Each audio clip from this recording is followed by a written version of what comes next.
Hare Krishna. Welcome back to Bhagavad Gita study class.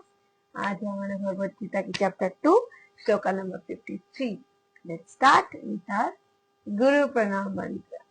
ओम अज्ञानतिमिरान्धस्य ज्ञानञ्जन शलाकया चक्षुरुन्मीलितं येन तस्मै श्रीगुरवे नमः। श्रीचैतन्यमनोभीष्टं स्थापितं येन भूतले स्वयं रूपा कदा मह्यं ददाति स्वपदान्तिकम्।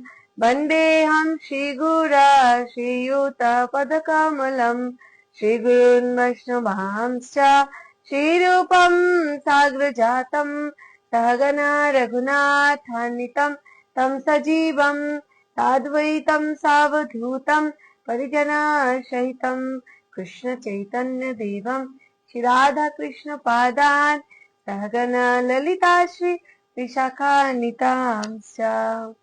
हरे कृष्णा। तो second chapter means Bhagavad Gita का सार। सार चैप्टर में हम लोग बहुत कुछ जान चुके हैं कि आत्मा के बारे में, बुद्धि योग के बारे में, कर्म योग के बारे में। नाउ लेट्स सी भगवान क्या बोल रहे। श्रुति भी प्रतिपन्याते यदा स्थास्यति निश्चलः समाधावचला बुद्धि तदा योगम अवाप्स्यसि। अब इस बोल रहे, जब तुम्हारा मन वेदों की अलंकारमयी भाषा से विचलित ना हो और वे आत्म साक्षात्कार की समाधि में स्थिर हो जाए और तुम्हें दिव्य चेतना प्राप्त हो जाएगी। तो मतलब क्या है, जो हमें अलंकारिक भाषा वेदों की जो है, जो सुंदर सुंदर भाषा है, मतलब वहां पे वेद में, क्योंकि हमें बोलते हैं ना, गीता है सारे वेद, पुराण, उपनिषद, महाभारत, रामायण, सारे शास्त्र का ये क्रैक्स है, सार है। क्योंकि यहाँ पे शास्त्र श्लोका है। हम लोग इतने बड़ा वेद, 4 वेद है ना, फिर इतना महाभारत, रामायण, फिर इतना पढ़ने के एक्चुअली कलयुग में लोगों के पास उतना समय नहीं है। अगर है भी तो बहुत सबके लिए पॉसिबल नहीं है, राइट। तो इसीलिए हमें प्रभुपाद बोल रहे कि अलंकारमयी भाषा जो सुनने में तो मतलब बोल तो कुछ रहे, तो हमें उसको समझ में थोड़ा सा और भी हमें डीप नॉलेज की जरूरत है, राइट। तो ऐसे हमें इस टाइम हमें क्या करना चाहिए, इस भाषा के ऊपर ने अपने मन को बिल्कुल स्थिर करना चाहिए। भगवान, क्योंकि हमारे गोल क्या है, भगवत धाम वापस जाना, ना कि इस हमें बार बार ही बोल चुके हैं भगवत धाम की डिस्टेंस हमारे से कितने दूरी पे है। सोचो तो बहुत दूर, ना सोचो तो बिल्कुल यहीं पे बैठ के हम भगवत धाम में भी रह सकते हैं, क्योंकि this is all about our thinking consciousness. जैसे हम सोचते हैं, बोलते हैं ना, जो भगवत भक्त होते, शुद्ध भक्त, वो यहाँ पे जड़ जगत में रह के भी भगवत धाम में निवास करते हुए रहते, क्योंकि हार्ट में they always think about Golok Vrindavan, right. तो इसीलिए तात्पर्य श्रील प्रभुपाद की जय। कोई समाधि में है, इसका कथन का अर्थ है कि ये पूर्णतया कृष्ण भावना भावित है, और अर्थात उसने पूर्ण समाधि में ब्रह्म परमात्मा अथवा भगवान को प्राप्त कर लिया है। जो 3 स्थितियां में बोला गया, ब्रह्मेति, परमात्मेति, भगवान, ब्रह्म, परमात्मा, भगवान, तो तीनों को ही योग बिल्कुल जानने के बाद उसको मन स्थिर हो जाते। समाधि मतलब बिल्कुल ऐसा नहीं कि बर्फ में जाके पूरा आंखें बंद करके बैठना पड़ेगा, है ना। वो मन, हम लोग सब कार्य करते हुए भी समाधि में रह सकते हैं। कैसे? यही तो भगवत गीता सिखाते। आत्म साक्षात्कार की सर्वोच्च सिद्धि ये जान लेना कि मनुष्य कृष्ण का शाश्वत दास है और उसका एकमात्र कर्तव्य कृष्ण भावना में अपने सारे कर्म करना है। देखा, कर्म से तो छुटकारा नहीं किसी को भी। कृष्ण भावना भावित व्यक्ति या भगवान के एकनिष्ठ भक्त को ना तो वेदों का अलंकारिक वाणी से विचलित होना चाहिए, ना ही स्वर्ग जाने के लिए उद्देश्य सकाम कर्मों में प्रवृत्त होना चाहिए। कृष्ण भावना भावित में मनुष्य कृष्ण को सानिध्य में रहता है और कृष्ण से प्राप्त सारे आदेश उस दिव्य अवस्था में समझ जा सकते हैं, जैसे ऐसे कार्य के परिणाम स्वरूप निश्चयात्मक ज्ञान की प्राप्ति निश्चित है। उसे कृष्ण का उनके प्रतिनिधि गुरु की आज्ञाओं का पालन मात्र करने होगा। तो इसीलिए गुरु सदगुरु की अगर हम आज्ञा की पालन मात्र करें कि तो हमें दाएं बाएं इधर उधर कुछ नहीं सोचना, गुरु जैसे बोल रहे हम अगर उतना ही कर ले तो हम जीवन में सर्वोच्च गोल की प्राप्ति में कोई नहीं हमें रोक सकता। क्योंकि हमारे यहाँ पे एक बात बोला गया, एक पॉइंट की जो कृष्ण भावना भावित व्यक्ति है, गोलोक वृंदावन जाना, स्वर्ग यहाँ पे है, और उसके ऊपर क्या बोला गया, हाँ, तो स्वर्ग जाने के लिए प्रवृत्त नहीं होना चाहिए, हम यहाँ पे है। तो स्वर्ग लोक प्राप्ति अगर आप बोलते ना, अगर 10th पास कर जाए तो 5th 6th तो आपको इजीली आ ही जाते। तो उसी तरह अगर कोई गोलोक वृंदावन की गोल सेट कर रहे कृष्ण भावना भावित होके, तो सकाम कर्मों में लिप्त होके, सकाम कर्म मीन्स जो फल की आशा करते हुए जो कर्म करते, कि पुत्र प्राप्ति हो, धन प्राप्ति हो, कोई भी हमें यज्ञ करा, नौकरी प्राप्त हो, है ना, तो फिर उसको भोगने के लिए आपको तो फिर रहना पड़ेगा ना, आपको ये जन्म मृत्यु से छुटकारा कैसे मिलेगा, राइट। तो this is we have to think कि हम हमारा एक्चुअल गोल क्या है। स्वर्ग जाने के लिए आपकी गोल है तो डेफिनेटली तो काम कर्म करते जाइए, बहुत सारा पुण्य कर्म कीजिए, इकट्ठा कीजिए, स्वर्ग की तो टिकट आपकी निश्चित है, पक्का। लेकिन अगर गोलोक कृष्ण भावना भावित, यहाँ पे बार बार भगवत गीता बोल रहे कृष्ण कॉन्शियसनेस, जो कृष्ण की पाना चाहते, कृष्ण की धाम जाना चाहते, तो ऑब्वियसली कृष्ण के बारे में ही तो सोचना होगा, उनकी जो बताया हुआ राह पे ही तो चलना पड़ेगा, उनके बताया हुआ राह यही है। प्रभुपाद यही बोल रहे कि हमें सिर्फ और सिर्फ गोलोक वृंदावन की ध्यान करना चाहिए, ना कि वेदों की अलंकारिक भाषाओं पे विचलित होना चाहिए, ना कि स्वर्ग की टारगेट रखना चाहिए, है ना। ये बात है, क्योंकि अर्जुन की तरह पूरा पक्षी की आंख में फोकस करो तो इधर उधर कुछ नहीं दिख रहा। तो नेक्स्ट श्लोक है, अर्जुन उवाच स्थित प्रज्ञस्य का भाषा समाधिस्तस्य केशव स्थितधि किम प्रभाषेत किमासीत् ब्रजेत किम। अब अर्जुन, क्योंकि Bhagavad Gita is all about question and answer, right. तो अर्जुन प्रश्न पूछ रहे किससे, भगवान से। क्या अच्छा आप तो बोल रहे हो कि स्थित प्रज्ञ होना चाहिए, मन स्थिर होना चाहिए, तो ये स्थित प्रज्ञ व्यक्ति कि ये इसका क्या भाषा होता है, कैसे चलते हैं। देखो अर्जुन ने कहा, हे कृष्ण, अभ्यास में लीन चेतना वाले व्यक्ति जो स्थित प्रज्ञ कहलाते, क्या लक्षण है, वे कैसे बोलता है, कैसे उसकी भाषा है, और वे किस तरह बैठता है और चलता है। क्योंकि हम सोचते हैं ना कि अंबानी, काश हम उसको देख पाते, जो जो बड़े बड़े लोग हैं, तो कल हम लोग जिनको जानते हैं, क्या कोई महाराजी हो, कि वो क्या बोलते होंगे, कैसे सोचते, कैसे खाते हैं, है ना। आजकल जैसे हमारे सब बहुत ही पॉडकास्ट में राष्ट्रवाणी को बहुत ही एक्चुअली फेमस है, तो लगता है ना कि वो कैसे सोचते, राष्ट्रवाणी की भाषा क्या है। तो इसे ही भगवान जब बोला अर्जुन को कि स्थित प्रज्ञ आपको होना चाहिए, तो इमीडिएटली अर्जुन का क्वेश्चन ये हुआ, क्योंकि हमें अगर पता ही नहीं होगा स्थित प्रज्ञ की लक्षण क्या है, तो फिर हम उसको अचीव कैसे करेंगे, राइट। तो इसीलिए नेक्स्ट अर्जुन ने कितना सुंदर क्वेश्चन किया। तात्पर्य श्लोक पर बात की जाए, जिस प्रकार प्रत्येक व्यक्ति के उसकी विशिष्ट स्थिति के अनुसार कुछ लक्षण होते हैं, उसी प्रकार कृष्ण भावना भावित पुरुष का भी विशिष्ट स्वभाव होता है, यथा उसका बोलना, उसका चलना, उसका सोचना इत्यादि। और जिस प्रकार धनी पुरुष के कुछ लक्षण होते हैं जिनसे वह धनवान जाना जाता है, और जिस तरह रोगी अपने रोग के लक्षणों से रुग्ण जाना जाता है ना, सबके एक लक्षण होते हैं, या कि विद्वान अपने गुणों से विद्वान जाना जाता है, तो उसी तरह कृष्ण की दिव्य चेतना से युक्त व्यक्ति अपने विशिष्ट लक्षणों से जाना जाता है। ऑब्वियसली सबके अपने अपने जो स्किल है, जो जो चीज में एक्सपर्ट है, तो उस चीजों के लिए उसको कुछ कुछ तो लक्षण होना ही चाहिए। This is common, right. तो किंतु सबसे महत्वपूर्ण बात यह है कि कृष्ण भावना भावित व्यक्ति किस तरह बोलता है। तो वो ऐसी हमारी तरह बातें करता है कि वो क्या सोचते हैं और कैसे बोलते हैं। और क्योंकि वाणी ही किसी मनुष्य का सबसे महत्वपूर्ण गुण है। बोलते ना, कोई किसी को सुंदर सजा के ले जाओ, जब तक वो ना बोले तब तक पर्सपेक्टिव कुछ और ही रहता है। जब भी बोल दिया, वाणी उसका निकलेगा, तो आप लोग उसको एसेस कर लेते हैं कि what kind of personality he is carrying or she is carrying, right? तो इसीलिए हमें वाणी, जब भी हम मुंह खोलते तो हमारे पर्सपेक्टिव, हम कैसे बोलते हैं, कैसे सोचते हैं, वो हमारे मन की बातें को हमें आगे आ जाते हैं, राइट, वाणी से।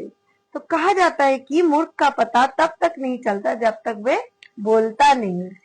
तो एक बने ठने मूर्ख के तब तक नहीं पहचाना जा सकता जब तक वे बोले नहीं, और किंतु बोलते ही उसका यथार्थ रूप प्रकट हो जाते हैं।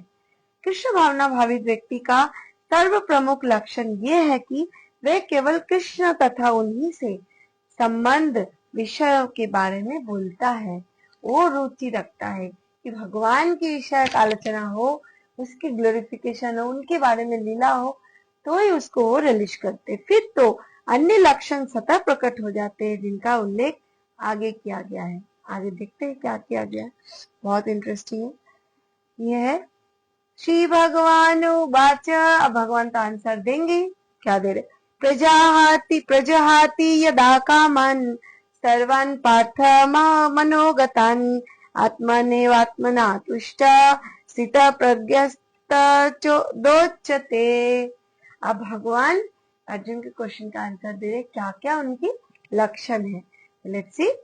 श्री भगवान ने कहा, ये पार्थ, जब मनुष्य मनोधर्म से उत्पन्न होने वाले इंद्रिय तृप्ति की समस्त कामनाओं का परित्याग कर देता है और जब इस तरह से विशुद्ध हुआ उसका मन आत्मा में संतोष प्राप्त करता है, तो वह विशुद्ध दिव्य चेतना को प्राप्त को हो जाता है। तब स्थित प्रज्ञ बन जाते हैं। क्या क्या लक्षण कि मनोधर्म, इंद्रिय तृप्ति की समस्त जो कामना है, इंद्रिय तृप्ति मतलब अपने सेंस ग्रेटिफिकेशन, मतलब आंखों से कुछ भी अच्छा लगे ये चाहिए, है ना, कानों से हमें भगवान के बारे में नहीं, अपने इंद्रिय को सुख प्राप्ति हो रहे, शरीर को तो ऐसे ऐसे म्यूजिक सुन रहे, है ना, भगवान की नाम को रिलीज नहीं करना, और हमें क्या बोलते, मुख से भगवान की वाणी उच्चारण नहीं करना। ऐसा जो इंद्रिय तृप्ति की कामना होता है तो वो परित्याग कर देता है लिटरली, तभी तो। और जो विशुद्ध हुआ उसका मन आत्मा को ऑलवेज दिव्य चेतना में रहते हैं। दिव्य चेतना मीन्स जो हम पढ़े लास्ट में, भगवान आत्मा और परमात्मा अलग बोला, आत्मा और शरीर, तो ये शरीर की चेतना से ऊपर उठ जाते हैं। देहात्म बुद्धि जिसका नहीं रहता, मतलब शरीर से रिलेटेड, मुझे एक ब्लैंकेट ओढ़ लो, गर्मी लग रही, गर्मी लग रहा है, एसी चला दो, तो शरीर को अच्छा लगता है। पर हमारा आत्मा में एक्चुअली हमें होना पड़ेगा दिव्य चेतना में। आत्मा क्या चाहते हैं, आत्मा और शरीर जहाँ पे बिल्कुल एक हो जाते, उसको फिर तब वो दिव्य चेतना में आते ना, कहे उसका थिंकिंग लेवल हो जाते कि आत्मा में, मतलब भगवान की दिव्य चेतना में उसका सोच हो जाते। वो आत्मा की जो खुराक है भगवत नाम, भगवान की लीला गुण, उसी में ज्यादा रिलीज करते, शरीर तो तब नाम मात्र हो जाते, राइट। तो इसीलिए तात्पर्य श्रील प्रभुपाद की जय। श्रीमद् भागवतम में पुष्टि हुई है कि जो मनुष्य पूर्णतया कृष्ण भावना भावित या भगवत भक्त होता है, उसमें महर्षियों के समस्त सद्गुण पाए जाते हैं। किंतु जो व्यक्ति अभ्यास में स्थित नहीं होता, उसमें एक भी योग्यता नहीं होती है, क्योंकि वे अपने मनोधर्म पर ही आश्रित रहता है। मनोधर्म मतलब मन को अच्छा लग रहा है तो यही ठीक होगा। कभी कभी होता है ना, मन में हमें ये अच्छा लगता है, ये चीज पिज्जा खाना, हो सकता है भगवान को क्या ये अच्छा लगता है, तो अपने मन को सुना, हाँ उसको बना लिया, हाँ भगवान को अच्छा लगा, तो वो मन गणन हो गया। क्योंकि भगवान को क्या पसंद है क्या नहीं, एवरीथिंग डिटेल्स में शास्त्रों में दिया गया। और वो चीज आपको भी अच्छा लग रहा, हो सकता है कभी अच्छा ना भी लग रहा, पर भगवान को पसंद है, चलो मैं तो एक ही बार में मैं इसको एक्सेप्ट कर लेता हूँ कि मैं इसको पसंद करना शुरू कर देता हूँ क्योंकि मेरे भगवान को पसंद है। नो इफ नो बट, है ना। तो ऐसे मन जिसका हो जाता है तब वो दिव्य चेतना में आ जाते, नहीं तो फिर वो अपनी मन गढ़ंत कहानी, आप मनो धर्मों से ही चलने वाले होते। तो इसीलिए फलतः यहाँ ठीक ही कहा गया है कि व्यक्ति को मनोधर्म द्वारा कल्पित सारे विषय वासनाओं को त्यागना होता है। कृत्रिम साधन से इनको रोक पाना संभव नहीं है, किंतु यदि कोई कृष्ण भावना में लगे हो तो सारी विषय वासना स्वतः बिना किसी प्रयास के अपने आप ये छूट जाते हैं, अपने आप दब जाते हैं। अतः मनुष्य को बिना किसी शिक्षक झिझक के कृष्ण भावना में लगना होगा, क्योंकि ये भक्ति उस दिव्य चेतना प्राप्त करने में सहायक होगी। अत्यधिक उत्पन्न उन्नत जीवात्मा या महात्मा जो होता है, महर्षि, अपने आप को परमेश्वर का शाश्वत दास मानते हैं कि मैं भगवान की क्या हूँ, दास हूँ, मैं सरेंडर करता हूँ, मैं बहुत विनम्र हूँ, भगवान आप जैसे चला रहे हो, I am ready to accept it, मुझे मेरा कुछ नहीं चल सकता, आप जैसे बोलोगे, जो दिया हो वही प्राप्त है, वही पर्याप्त है, मैं उसमें खुश हूँ। ऐसे अगर मन जिसका होता है वो महर्षि हो जाते हैं। ऐसे आध्यात्मिक पुरुष के पास भौतिकता से उत्पन्न एक भी विषय वासना का फर्क नहीं पाती। वे अपने को निरंतर भगवान का सेवक मानते हुए सहज रूप से सदैव प्रसन्न रहता है।